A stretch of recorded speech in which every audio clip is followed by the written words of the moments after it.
Bismillahirrahmanirrahim. Babu fadli sholatil maktubah. Utawi iki iku bab nerangaken keutamaane salat maktubah atau salat kang difarduaken.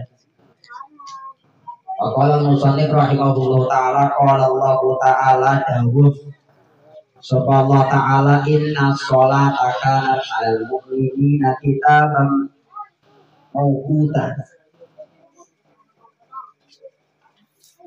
Wallahu wa rasuluhu a'lam bi muradi wa ma'na. Inna sholata kama satuhune sholat iku kanat ono apa sholat 'alal mu'minina ing atase wong-wong sing padha mukmin kabeh iku kitaban den arduaken waktuha atau waktune sholat salatu akhara mangko aja ngakhiraken anhu ing sholat. Bismillahirrahmanirrahim.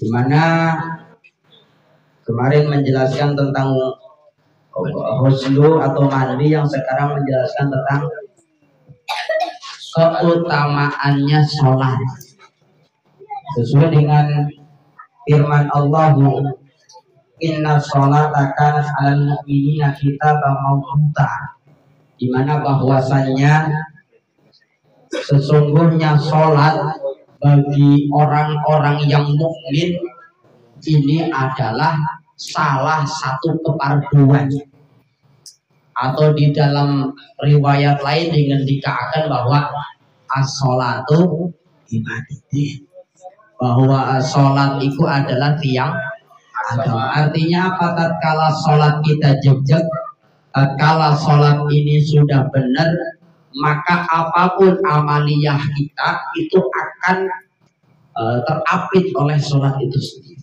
Sebagaimana ngapunten ketika kita melihat sebuah bangunan dengan tiang yang sangat kokoh, mohon maaf dengan segala hormat, secara otomatis seperti tembok, jendela dan lain sebagainya akan kencang dengan sendirinya. Kenapa? Karena pondasi dan tiangnya sudah kuat. Tetapi ketika ngapunten dengan segala hormat, ketika tiangnya kurang kuat atau bahkan rapuh, pondasinya rapuh, maka bangunan itu pun tidak akan lama, pasti akan rapuh. Begitu juga dengan amaliyah kita, tatkala kita sholatnya sudah baik, maka semua amal kita akan menjadi baik. Karena sholat ini adalah gambaran utama salah satu amal ibadah. Gambaran utamanya itu tatkala kita sholat.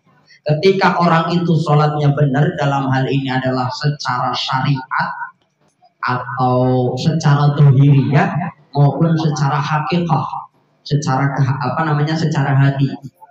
Sholatnya benar secara syariat, dalam hal ini syarat-syaratnya terpenuhi, rukunnya terpenuhi. Terus secara hakikat juga menghadirkan hati tatkala sholat. Nah, orang-orang yang seperti ini maka sholatnya sudah barang tentu benar, barang tentu ia benar-benar mendirikan sholat, maka semua amal ibadahnya pun akan tergambar tatkala sholat. Artinya apa? Ketika ia beramal, amalnya baik. Tatkala ia berkata, perkataannya baik. Tingkah lakunya tingkah laku yang baik. Karena gambaran dari sholat itu salah satunya ada, ketika ada orang kok ia rajin sholat tetapi ngapunten dengan segala hormat omongannya nyakiti orang, tingkah lakunya mohon maaf tidak baik, berarti ada gambaran di dalam sholatnya ada yang salah. Sebagaimana seperti kita sujud, anggota sujud itu kan ada 7, tetapi di dalam riwayat lain ngendikaken manakala kita sujud mungkin secara syariat itu cukup 7 di dalam fikih, ya, ilmu fikih 7. Satu contoh, dahi, kedua telapak tangan, terus lutut sama ujung kaki, ini sudah 7. Tetapi kurang 1, kalau memang kita sujud Secara syariat 7 sudah jelas itu benar. Tetapi kalau hatinya tidak sujud, hatinya tidak ingat kepada Allah, berarti sujudnya hanya dengan syariat. Syariatnya saja. Kalau secara syariatnya benar, sujud itu anggota sujud itu ada 7. Nah, tadi dahi, terus kedua tangan, kedua lutut sama kaki, ini 7.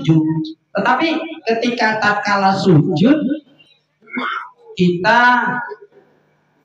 hatinya entah kemana, pikirannya entah kemana, mikirkan sesuatu yang lain, maka secara syariat sujudnya sah, secara syariat benar. Tetapi nyambung atau tidaknya berarti di sini ada yang rusak karena hatinya tidak ikut sujud.